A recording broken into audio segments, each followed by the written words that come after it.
hazardous. She's only 17, made us curious. It was a carefree time. How about we jump back and rewind? We were living on Winger and a prayer, just garbage pail kids with mullets and big hair. Let's open up another pack. Gen X wants their future back. Break out the denim jackets and faded band patches. Share memories, Polaroid captured. It's the Gen X marks, the spot portraits.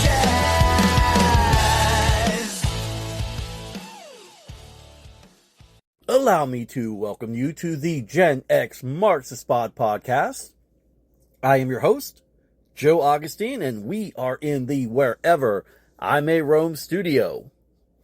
You know, I simply should say my guest this week is the biggest Poison fan ever. I'm going to let you, though, decide for that. My guest, Ron Albanese, he's a New Jersey-based musician, children's entertainer, and producer, known for creating Kiddie Rock and Roll. Now, he blends rock influences into music for families, writing and producing his own music, which airs on Sirius XM and internet radio. He's also a veteran rock drummer and a rock historian.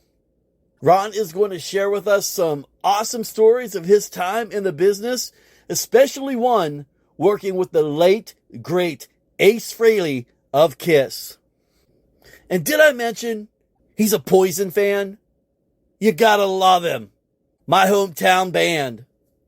All I can say about this episode is it is unique and it reeks of awesomeness. Here is my interview with Ron Albanese. Where are you? I am in southwestern PA, just south of Pittsburgh. Whoa, Poison territory. You know it. Brett, Ricky, Bobby, CC. Well, yeah, little turmoil going on right there now, so. I would like to apply to replace Bret Michaels in Poison. Poison is totally in my veins, and if Brett's going to sit it out, and I'm a huge Bret Michaels fan, I would like to officially volunteer on your show to replace Bret in Poison. Well, there you have it. Thanks, everybody. Take care. Thank you. I know they're applauding in the background because, listen, I could hear. You get 3/4 of the band out on the road. I'm good with that. Yeah. You know, I believe, and correct me if I'm wrong, they did that with Brandon Gibbs probably about 4 or 5 years ago. Yeah. And I think they went out as the other guys. Yeah. It seemed a little thrown together to me, and I get it. And Brandon Gibbs seems like an awesome musician. I only know him from being a fan of rock and roll, and I loved Ricky Rocket when I had started playing drums in the '80s. I saw in him a direct lineage from Bunny Carlos of Cheap Trick and from Peter Criss of Kiss. And you know, I was never a double kick player. I'm still not. I was never a big like boom ba boom boom ba. You know, I did a lot of side sticking in my playing, very very rock and roll. You know, out of the shoes of even like Charlie Watts and Ringo before those guys. And I really liked Ricky for that. In the middle of the '80s storms of huge gated drumming and some of that I love too, there was Ricky Rocket doing this '70s Peter Criss thing, and I always thought that was amazing. Yeah, man, he is hands down my favorite drummer out of the '80s and still today. Wow, that's awesome to hear. You know, I really think he's done some good work and is underrated. And I've talked to other guys like you, like that really believe that. And I think it's true. I think it's time for him to get a little bit of some musical accolades. Absolutely. I know he just represented Poison in the Heavy Metal Hall of Fame. I didn't see any clips from that. I wish I did. I had punched up some of the Warren clips, of course, with Piercy. And love them. You know, I mean, I'm a huge Rat fan, but I didn't see the Ricky stuff. I'm going to have to look for that. Yeah, he accepted the award on behalf of Poison. Now, I know he's got the Rocket Mafia out there going. Yeah. You know, I followed his stuff from, you know, Glitter for Your Soul, Devil City Angels. I always check out anything, he does because I know it's going to be cool, but I keep going back to Poison. I think Poison's got a great catalog. Those first three records, first two for me, really. And I don't know how deep you go, but I'm a big fan of the Crack a Smile record. Wow, the production on that, and particularly his playing, Ricky's playing on that I think that's his ultimate recorded work, so far. And I actually like some of the stuff he did on Hollyweird, but Hollyweird sounds a little low budget, and it also sounds like when nobody was around that Brett went in there and turned up the vocals a little more.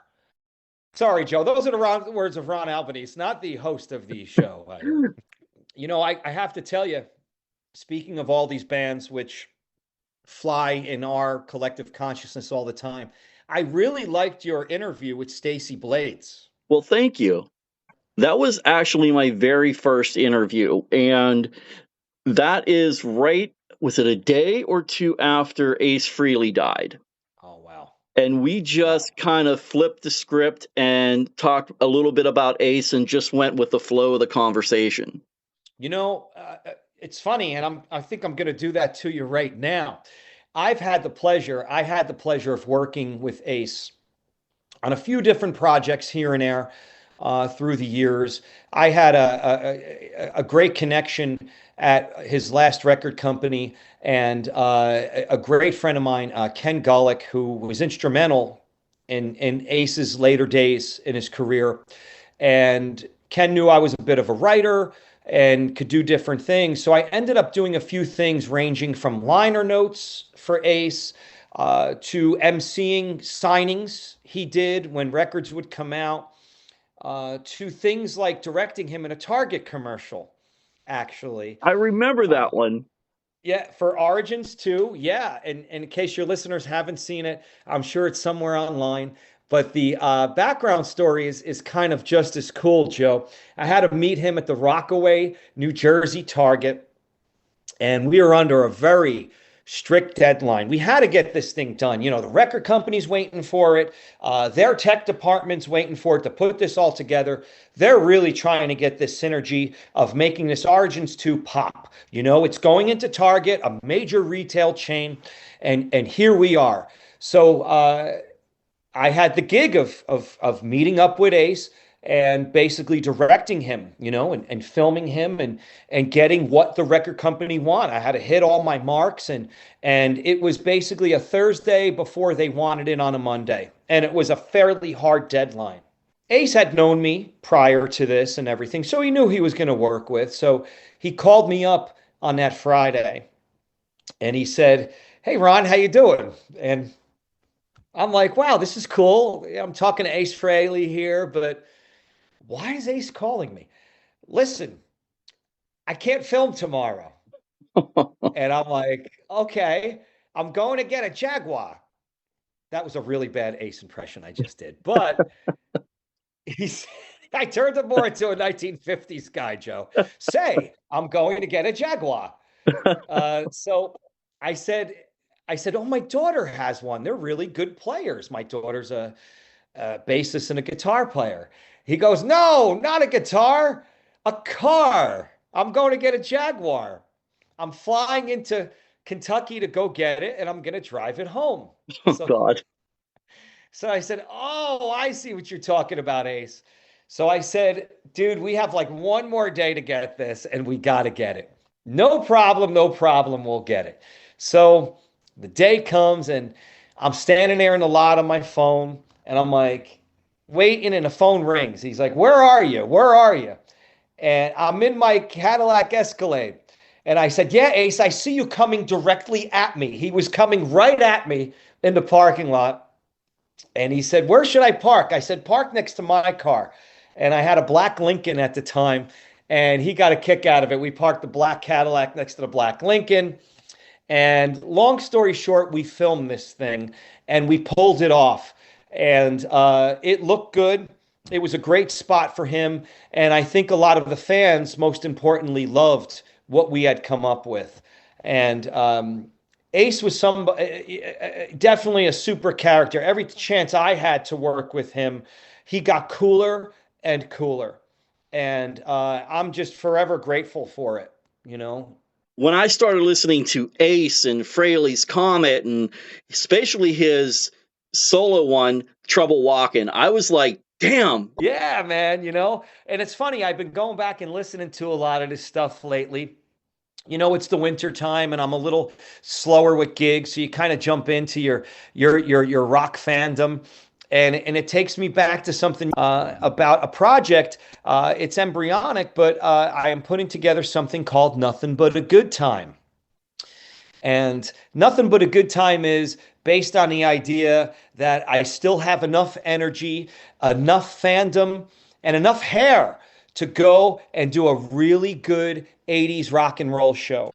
But yeah, bro, I think it's time to go up there with an energy and with an earnestness, not doing it as a comedy act either. And that's not to disparage anybody that's had awesome careers out of doing it as a more comedic thing, but I mean it. And when I do a Vince Neil or a Stephen Pearcy, I mean it, man. I want to celebrate the music and most of all the vibe.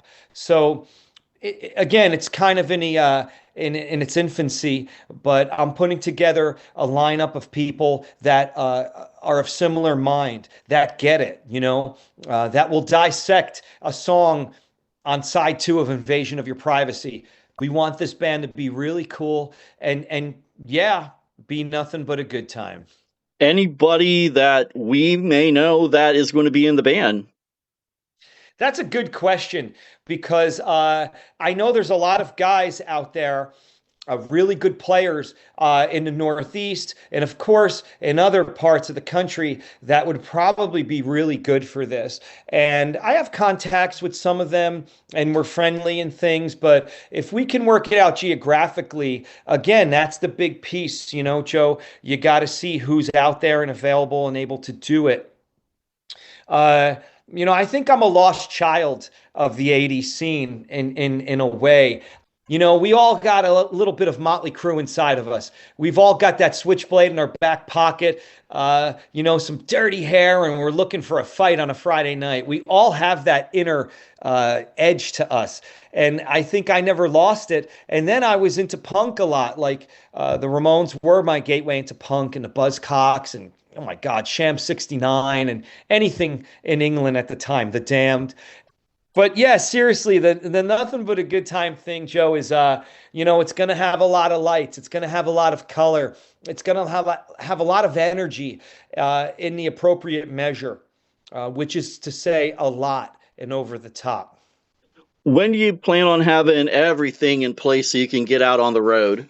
I'm looking at doing this in the next calendar year, giving it some time now, jumping on it, seeing who's out there. And I'm looking at players of all kinds. And I also have even my daughter, Sophia Albanese, who has played bass in some pretty big bands here in the Northeast. Most notably, she was in an outfit called Final Girls, a particularly brutal metal band that put out a record and a bunch of other songs.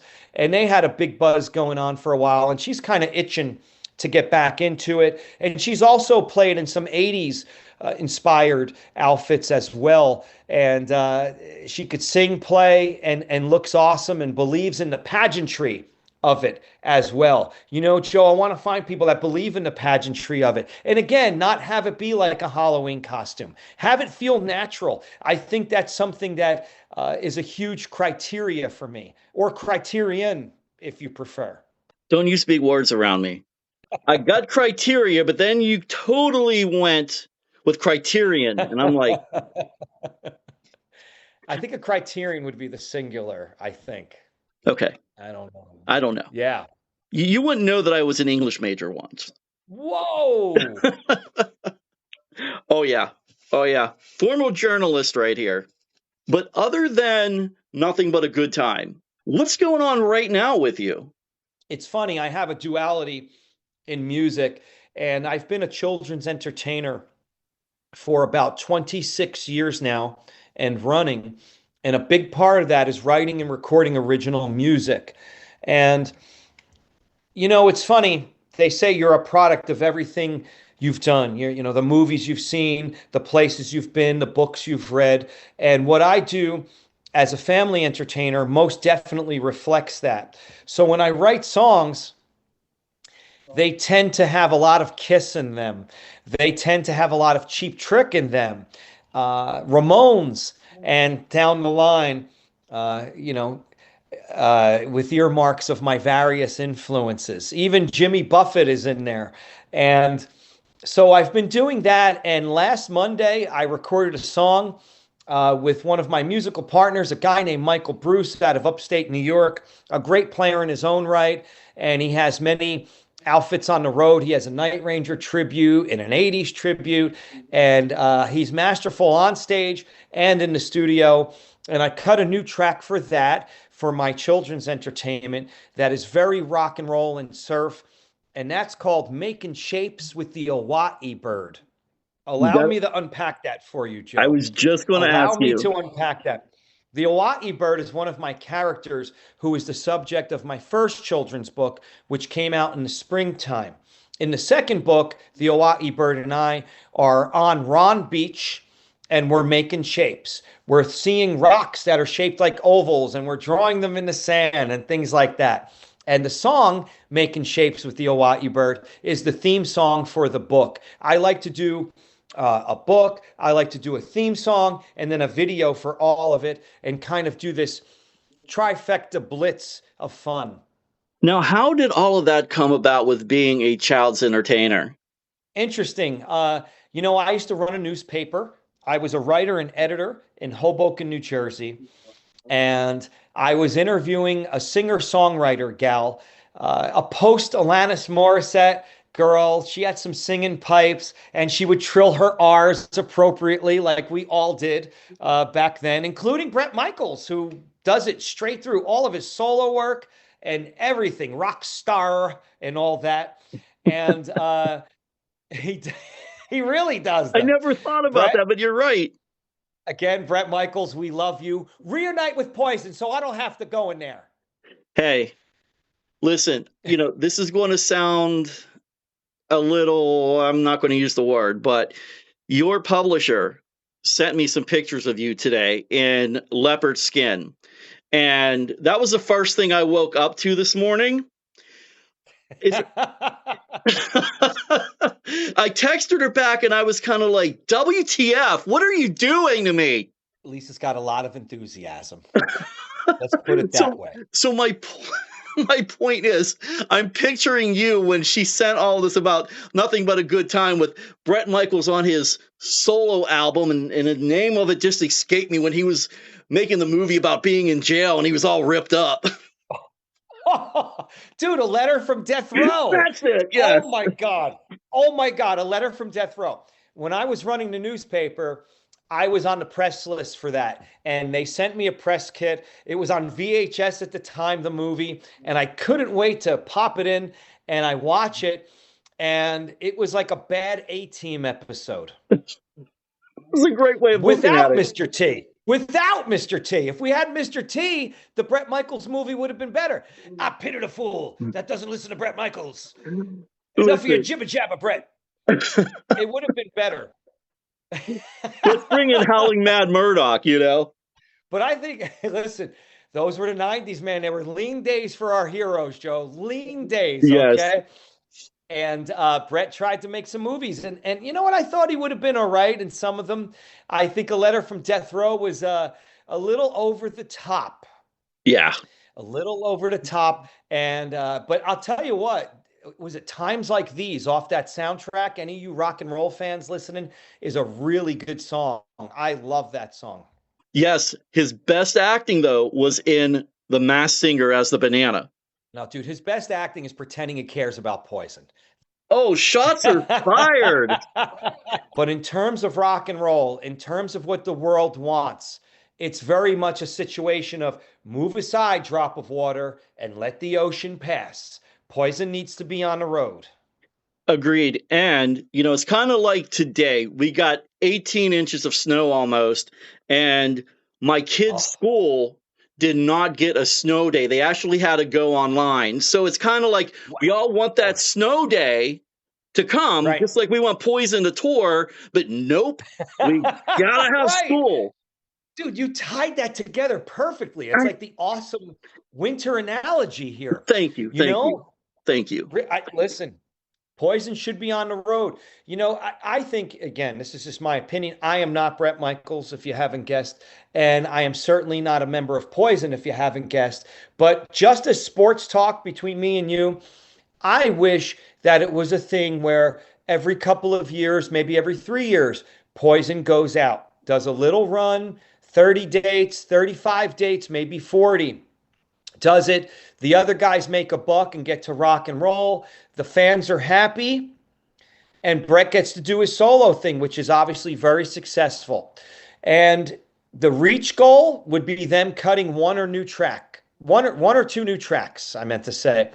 And that would be awesome as a long-standing Poison fan. Now, again, I'm not saying anything that's reinventing the wheel, Joe, but again, I'm not in Poison. I don't know the personal dynamics. I don't know any of that stuff. This is just sports talk. No, I get it completely. And, I want to add something. I've seen Poison in concert, but, that was back in the day, late 80s, early 90s. And I haven't seen them since then altogether. Really? But, yeah. I did not go to the stadium tour when they came a few years ago with Motley Crue and Def Leppard. Just different reasons why I didn't go. But back to the point, I seen Bret multiple times with his solo band. And I just want to give a shout out to someone who I think is really an unsung hero in the Bret Michaels band. And that's Norm Voss, his bass player. Okay, I'm going to tell you, I actually went to see Bret for the first time in a gazillion years this summer. Michael Bruce dragged me there, and we went up to Bethel, New York, and saw Bret, Vince Neil, and Stephen Pearcy, and it was an awesome show all around. And I was totally living in the 80s during the show, and I did notice that the bass player put on an awesome show. He's a good bass player, and I just said, wow, he's adding a lot to that band. He is. I interviewed Norm, and if you haven't seen his Facebook and social media pages, he is really a humanitarian as well. He just goes out there and does things for people who may have disabilities, illnesses. He will go into nursing homes and sing for the elderly. I mean, I love Bobby Dahl. All right, now, you know what? I have to thank Bobby Dahl for getting me into Indialantic, Florida. I believe Bobby lived there, and I just knew of the place from that reading in magazines or whatever that Bobby Dahl hailed from that area. And I ended up going there, and for the last 10 years, I have done shows at libraries in the Space Coast area, of which Indialantic is a part of. So that's an indirect influence of Bobby Dahl. I will not say that as a bass player, of which I am, that Bobby Dahl's particularly been an influence on the bass guitar, but as far as geographical locations, most definitely. Yeah, well, thank you for that. You shed some light onto something I was not aware of. Yeah, it was an interesting thing, and there's little bass parts on the Poison records as well, especially the first album. There's little parts. There's that cool little fill in Every Rose Has Its Thorn. Do-do-do-do-do. There's that little fill there that happens twice in that song. Thank you, Tom Werman.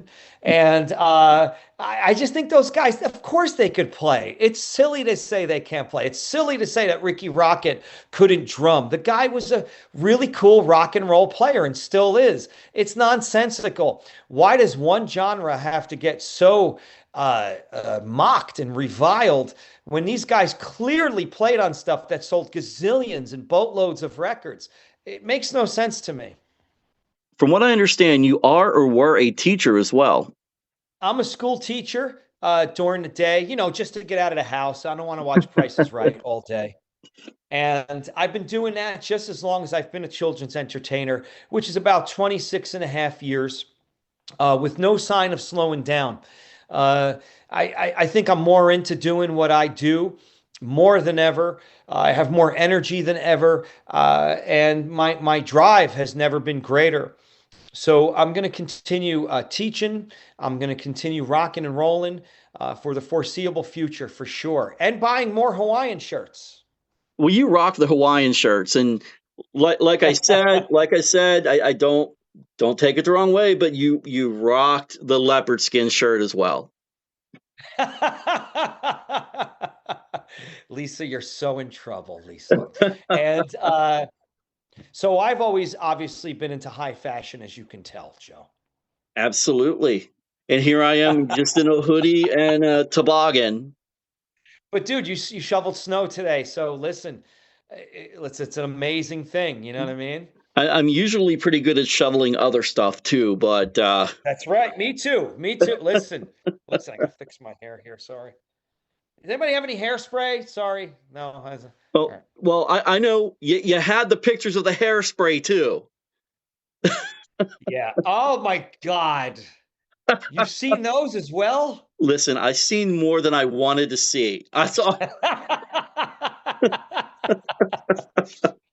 Yep. Yeah. I got to start gatekeeping those publicity shots, I suppose. I don't know. Nothing bad. I know you're a school teacher. It was nothing bad. So we're talking about photos, and we're talking about video, Joe. Last year, I was offered the chance to be on the show in Practical Jokers. Oh, nice. They needed somebody to be in an office scene. However, they needed that person to be simulated naked. Oh. So I kind of like applied to do this without thinking about that. And then they called me up. The producer called me up and said, Ron, you're perfect for this. We want you to do this. I said, it sounds awesome, but I'm a school teacher. I'll be fired and lose my pension in 2.5 seconds. I cannot do it. Even if you digitize me, even if you blur me out, even if you this, even if you that, I cannot do it. So my acting career, as far as Impractical Jokers, is on ice, at least for now. Well, you can always star in the sequel with Bret Michaels of his movie. You know what? A Letter from Death Row 2. He brings me on as his long-lost friend. And together, we avenge everybody that wronged Bret Michaels. I think that would be an awesome, and that would be, we would go after Ricky Rocket, who's been outspoken in the media lately. We would have to hunt down, no, Ricky, we love you. We would never want to do that. And you are right, Ricky. Oh my God. I don't even know where to go with you on some of this stuff. That's great stuff, man. Great stuff. What else can I tell you? In my rock days, I managed to offend Joan Jett. I used to interview a lot of rock and rollers, and I had talked to Joan Jett once and interviewed her and we booked her. And going forward a little bit, the event was huge, massive crowd, incredible concert, but the town of Hoboken was not ready to have the turnout for this festival due to Joan that they had. But before that, I wanted to interview her and give her some local press. And I started talking to her about things such as perhaps where she leans. And I asked her if maybe women or men were her thing. And she was so cool. She said, I do what I do, and I don't want to make a grandstanding soapbox thing out of it. So that was the first thing. And then I asked her something that was misinterpreted. You would think that would be misinterpreted, but the following was misinterpreted, and it's proof positive how cool Joan Jett really is. I said, did you ever think about changing your sound or stretching it out a little bit? And she said, what are you talking about?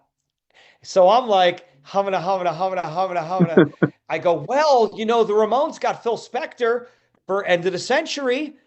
And right then and there, she stopped and she goes, oh, she goes, I see what you're talking about. And boy, was I relieved. I was like, phew. because, Phil Spector put a little polish on the Ramones sound at that time when he produced End of the Century in 1980. And they were still the Ramones, though, but they had that little bit of a sheen to them and polish. And she got it right away. And I saved myself from certain doom at the hands of Joan Jett.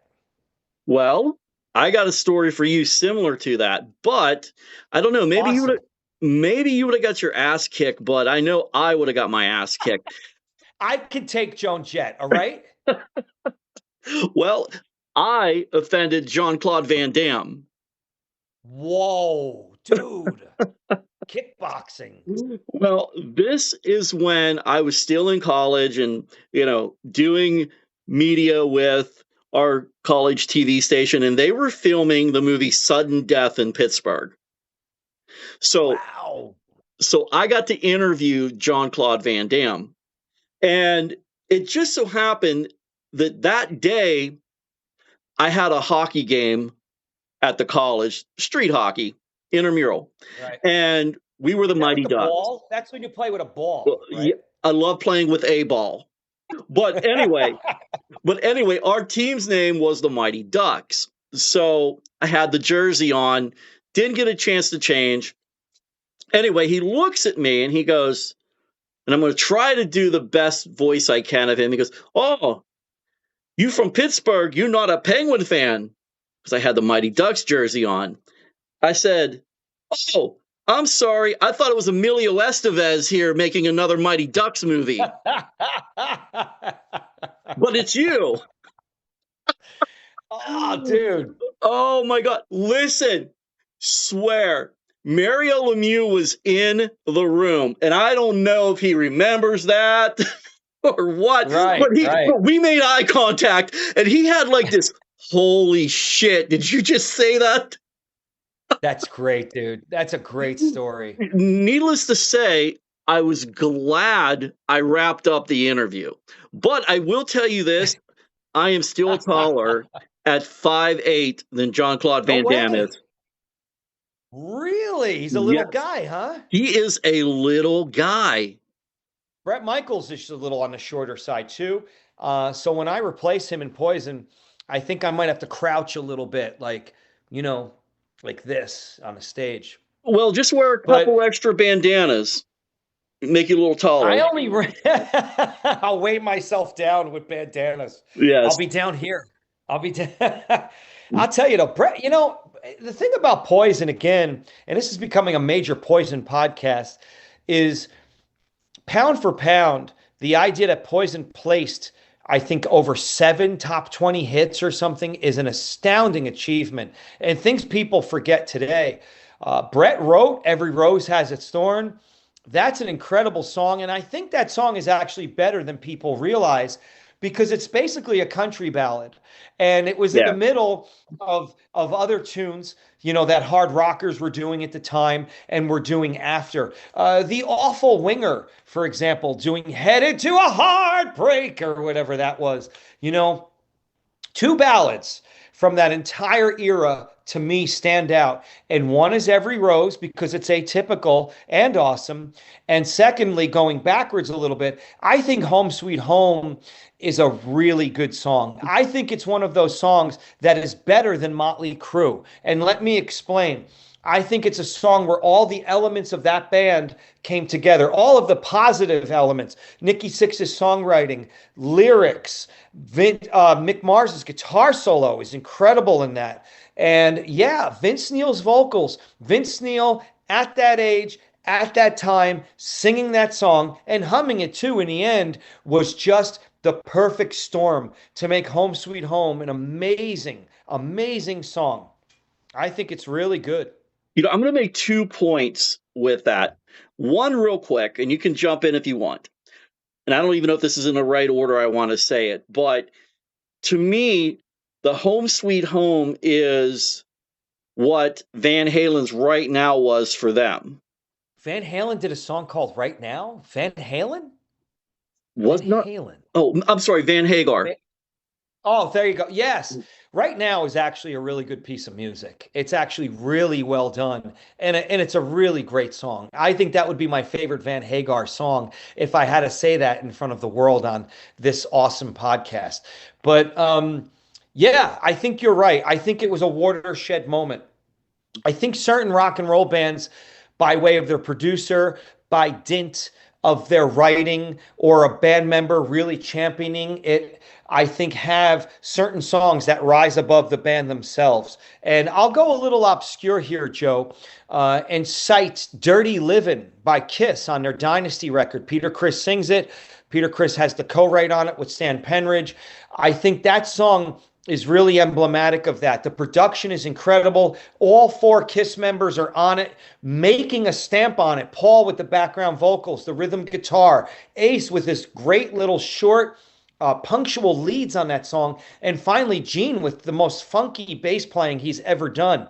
That song really comes together and becomes like a Kiss meets the Stones song that just rises above Kiss in total. I don't quite remember that song. I know the title, but I'm trying to play it in my head.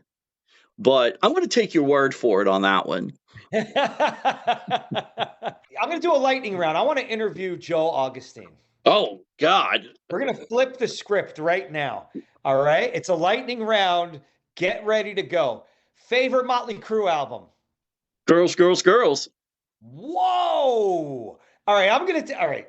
That album is highly underrated, and I'll tell you why. Well, obviously there's great songs in it. 5 Years Dead is awesome.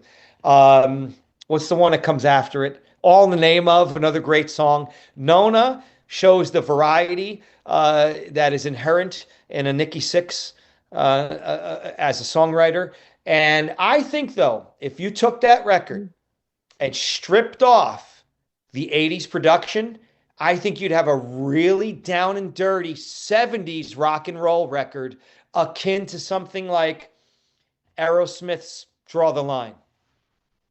I never looked at it that way. But yeah, I can see where your thinking is with that. And I think Wild Side, as it is just a masterful. That's actually where the production worked best. Wild Side is amazing. The beginning of Girls, Girls, Girls is a direct lift from Holidays in the Sun by the Sex Pistols, one of my favorite bands of all time. And I think those two songs alone are amazing. Dancing on Glass is a great song. That whole record is a lot better than people think. Again, though, I think if you had a raw or rawer, if that's a word, production, I think it would be even more highly regarded today. I definitely think so. That was my first album ever I got was Girls, Girls, Girls. May of 1987.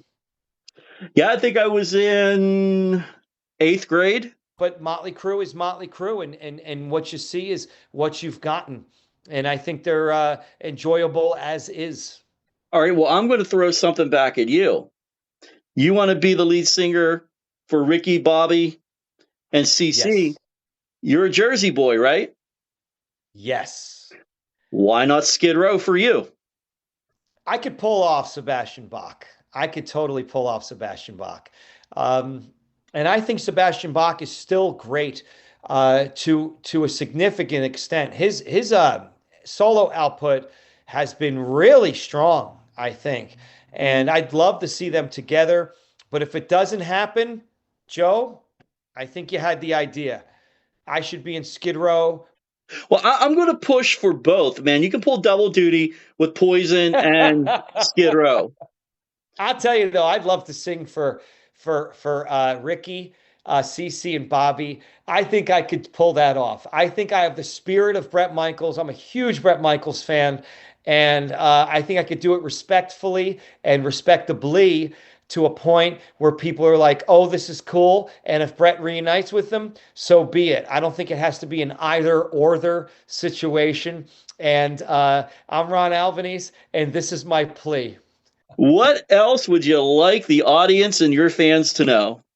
Well, if you've gotten through the podcast this far, to no fault on Joe, but my own, you could check out ronalbanese.com.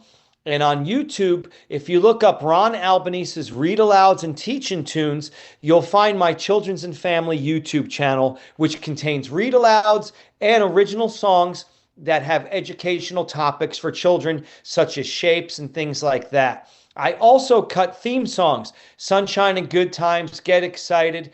These songs, if anything, are a great escape, and you will definitely have a good time seeing the influences of the 80s rock and roll within them. I listen, the 80s thing is a big part of what I do. Again, the pageantry, the color, the bigger than life aspect. And you know what? As time goes on, more and more people are realizing the songs. Yes, absolutely, 100%. All right, Ron. Well, hey, it was great chatting with you. Hopefully we can do this again. I might touch base with you when your book comes out in March. Sure, I'm up for anything, brother. And also, sincereness, thank you for all you're doing for rock and roll. Hey, man, now thank you as well. Can't wait to hear your band when you get it all together. For nothing but a good time. Thank you. Thank you. All right, buddy. Hey, you take care, and you tell Lisa I said hi. I'm not sure if Ron is a Poison fan, a Ricky Rocket fan, a Bret Michaels fan. I don't know. I don't know if he's a Bret Michaels fan. But Ron, you do have my vote because you really rocked the leopard skin as being the new lead singer of Poison. I can't get over what a great interview that was with Ron. Sometimes as a podcaster, you go in with a plan and then it just never comes to fruition because the guest just automatically steals the show. And I am complimenting Ron 100% on that. And Ron, you kicked ass. Ron has so many hats that he wears. He's a school teacher, a music producer, an entertainer, and he's going to be starting his own tribute band called Nothing But a Good Time. I cannot wait until that all comes to fruition with that band. Please check Ron out on all his social media sites. I mean, he is out there on every platform. And don't forget about us, Gen X Marks the Spot Podcast. We're out there on all social media platforms as well, and wherever you get your streaming services from.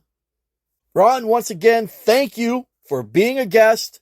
I appreciate it. Hopefully we can revisit this again when your book comes out in a month or so. All right, this is Joe Augustine with Gen X Marks the Spot Podcast, and I am wrapping up another week of interviews. Peace out. Props everyone for listening.